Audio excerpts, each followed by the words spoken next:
Is Devin Haney ducking Keyshawn Davis, or is Keyshawn just talking his way into a fight he's not quite ready for? Because right now, the way legends, trainers, and fans are going back and forth about this, you'd think the matchup was already signed. We've got Roy Jones Jr., Timothy Bradley, Bernie Wade Plemons, coaches, fans, everybody weighing in on whether Haney versus Keyshawn should happen next, and if it does, who actually wins? And it's not just about Devin Haney. People are already pushing it further. Does Keyshawn Davis beat Tank Davis? Does he beat Shakur Stevenson? Some folks are acting like this guy just runs through everyone from 140 to 147.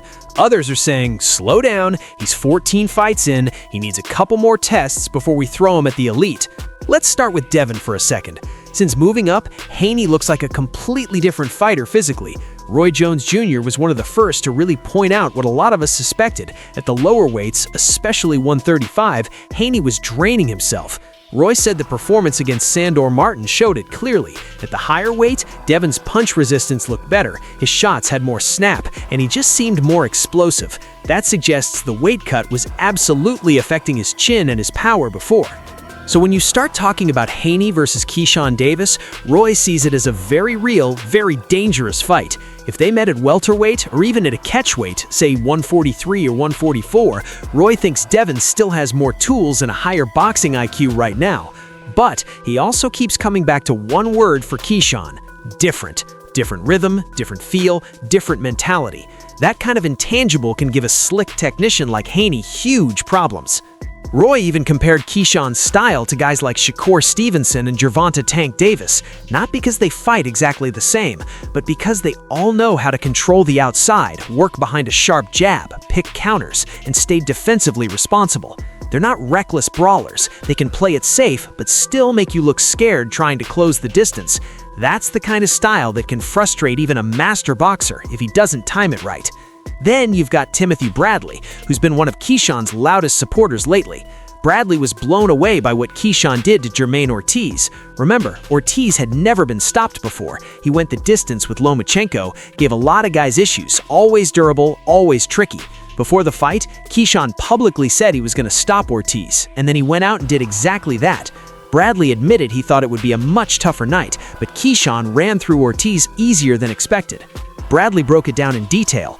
Ortiz tried everything, switching stances, changing rhythm, altering his guard, trying to find some sort of adjustment that would slow Keyshawn down. But every time he tried something, Keyshawn beat him to the punch, reset him, and took it away. That kind of ring IQ, where you're not just reacting, you're actively shutting down an opponent's plan in real time, is what Bradley believes makes Keyshawn so dangerous for a guy like Devin. He also pointed out something really important stylistically. Keyshawn can punch on the way in without falling over his front foot. He gets to mid-range, lets his hands go, but he's still in control of his distance. He can step out just enough to make you miss, or pivot, or slide to the side. Forward, backward, lateral, he's comfortable in every direction, and he's got real pop to go with it. Bradley even joked that all the clinching and hugging that works on some guys is not going to work the same way on Keyshawn. He believes Keyshawn has the kind of physical strength and balance to make you pay for smothering. And Bradley didn't exactly hold back on Haney's corner either. He's been critical of the strategy from Devin's team in certain fights, basically saying the game plan and adjustments from his father Bill haven't always been on point. In Bradley's eyes, if you put that version of Team Haney in there with a sharp, confident, fully locked-in Keyshawn Davis, it could be a serious problem. But not everyone thinks Keyshawn should be rushing into that fight right now. Trainer Ronnie Shields, Ellis, gave a really level take on it. He praised Keyshawn's performance and said that aggressive, hard-charging style actually reminded him of Nigel Benn, Conor Benn's father, with the way he applied pressure.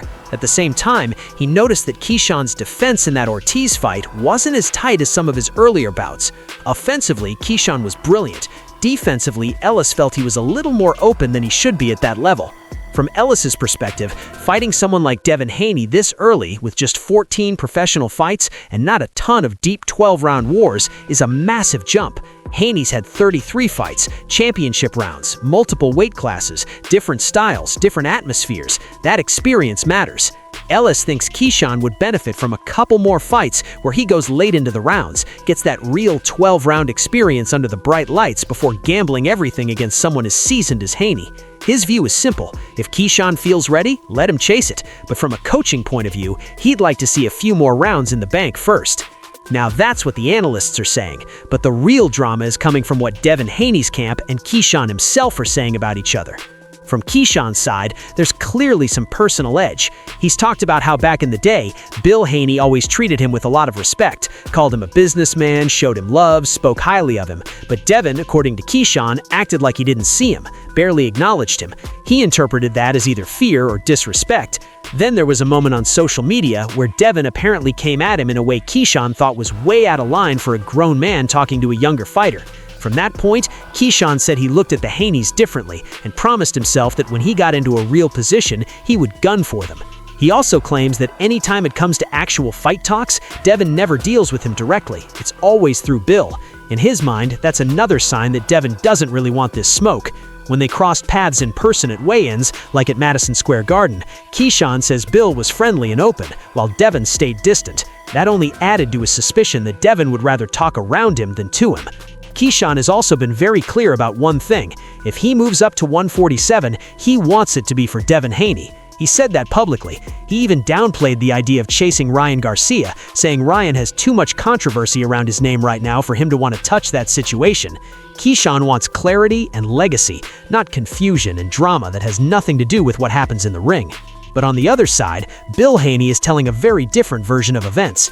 Bill says he's basically done paying attention to what he calls Keyshawn the businessman when it comes to making this fight.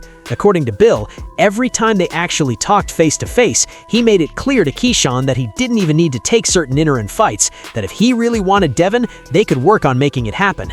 Bill says Keyshawn agreed, said he understood, even told him Devin would be next after he took care of business. As soon as the cameras were on or the interviews came out, Bill watched Keyshawn start calling for Lewis Crocker instead. To Bill, that was the moment he checked out and said, "I'm not with him." In his view, that switch from Devin's next in private to "I want Crocker in public" showed that Keyshawn was more about positioning and leverage than actually signing a contract. Bill has also claimed that he has the receipts. He says he hit Keyshawn in the DMs after his big win, asked him if he wanted to start negotiating, asked him, "Do you want Devin next? How do we make this happen?" According to Bill, Keyshawn didn't answer directly, and when he finally did respond, he just said, "Talk to Jay Prince." From Bill's point of view, that's not a fighter eager to lock in a deal. That's someone stalling and playing games for attention. The trolling hasn't helped either. Keyshawn recently went to the iconic house from the movie Friday, which is tied to Devin's Debo nickname. Bill saw that as more theatrics, good for social media, good for buzz, but not a sign that the other side is serious about contracts, dates, networks, and all the real stuff that actually makes a fight. All of this is happening while Devin has another major name circling, Ryan Garcia. Bill has been very clear that a lot of the pressure right now is coming from the fans. People are saying Ryan's back after that wild performance. He's got a belt, he's in the same division, and the rematch with Devin is a bigger splash globally than anything else on the table. Bill even said that if they went after someone like Mario Barrios instead, the same critics would scream cherry pick because of their relationship with the WBC. So from his standpoint, Ryan Garcia, belt on the line, bigger payday, bigger event, it makes more sense than a dangerous, less proven Keyshawn Davis fight that doesn't bring the same commercial upside. On the testing side, Bill addressed that too. He said they don't need Ryan on some 24/7, 365 days a year program. As long as there's proper testing from now through fight night, that's enough for him. His point was that Devin doesn't need a full year to deal with Ryan. He just needs a fair playing field over the actual camp and build-up. And you've got guys like Wade Plemons breaking down the trash talk online. Ryan has been talking extremely bold about what he'd do to Devin in a rematch. Not just "I'll beat you," but basically saying he'd beat him so badly his career would never be the same. That's the level of confidence Ryan is on right now. Whether that's based on how the first fight went, the way he performed against Mario Barrios, or just his own self-belief, that kind of heat is always going to move the needle more than a quieter, technical matchup like Haney versus Keyshawn. That hasn't stopped other voices in the sport from calling for those pure boxing matchups, though. Bernie has said flat out that fights like Devin versus Keyshawn, Devin versus Shakur Stevenson, and of course Devin versus Tank Davis are the turned-up fights boxing needs. Those are the clashes at the very top he thinks the fans deserve. He's also not ready to crown Bill as some flawless matchmaking genius, pointing out that, for example, with Terrence Crawford and Canelo, Bill might have planted an idea, but he didn't single-handedly mastermind their whole situation. There's a line between being smart and taking a little too much credit. Another analyst brought up something that I think is really important and often overlooked. He said he refuses to break down fantasy fights unless contracts are actually signed. He watched fans go crazy after they saw Keyshawn and Bill talking in person, acting like the fight was already a done deal, dropping predictions, arguing online for weeks. But he said, what's the point? Without ink on paper, it's just noise. He even brought up how different the Mayweather-Pacquiao era was. Back then, the years of buildup had real weight because everyone knew that fight was eventually going to happen. With a lot of today's back and forths, you never even get a conclusion. That ties into another big piece of this, the state of the divisions. Welterweight at 147 pounds is not what it used to be right now. A lot of the energy is drifted to 154, where guys like Boots Ennis are going, along with names like Fundora, Virgil Ortiz, Jermell Charlo, maybe Aaron Spence, and others. There are tons of mix and match possibilities at 54, while 147 feels a lot thinner. So it's going to take guys from 135 and 140 moving up, guys like Shakur Stevenson, Keyshawn Davis, Gary Antoine Wussel, Edwin De Los Santos, Subriel Matias to really refill that welterweight pool with high-level talent. Devin himself has already shown he can climb divisions, from undefeated at 135 up to 140 and now to 147 where he's a champion again. There's even talk that he could go to 154 for a unification and then come back down to 147, potentially becoming a 4-division champ. But every jump like that comes with politics, mandatories, networks, and timing issues that can crowd out a fight like Haney versus Keyshawn. And while all of that is happening, Keyshawn is talking like nobody from 140 to 147 can beat him. He's openly said he wants Jermaine Ortiz again and then wants to move up to welterweight. He believes he can handle that move, but as some analysts have pointed out, going up in weight isn't just about confidence. Bigger guys hit harder, take shots differently, and have years of experience at that size. Your timing, your punch resistance, your ring IQ, all of that gets tested in a new way when you move up. Devin has already dealt with those tests. Keyshawn, for all his talent and that impressive 14-0 record with 10 knockouts, still hasn't gone through the kind of deep, grueling back-and-forth 12-rounders against elite opposition that harden you for the very top. That's why you hear guys like Ronnie Ellis saying he should get a couple more fights before going at Devin, even while praising the hell out of his skill set. So where does that leave us? On one side, you have Keyshawn Davis saying Devin Haney is scared of gritty, aggressive fighters like him, that Devin avoids direct contact, that everything goes through Bill, and that he's been chasing this fight only to be met with silence or deflection. He's framed himself as willing to move to 147 just to get Devin, and he clearly believes he already knows Devin's patterns, tendencies, and weaknesses. On the other side, you've got Bill Haney insisting he reached out multiple times, in person and in private, to make this fight happen, only for Keyshawn to pivot to other opponents or send him to talk to management without giving a straight answer.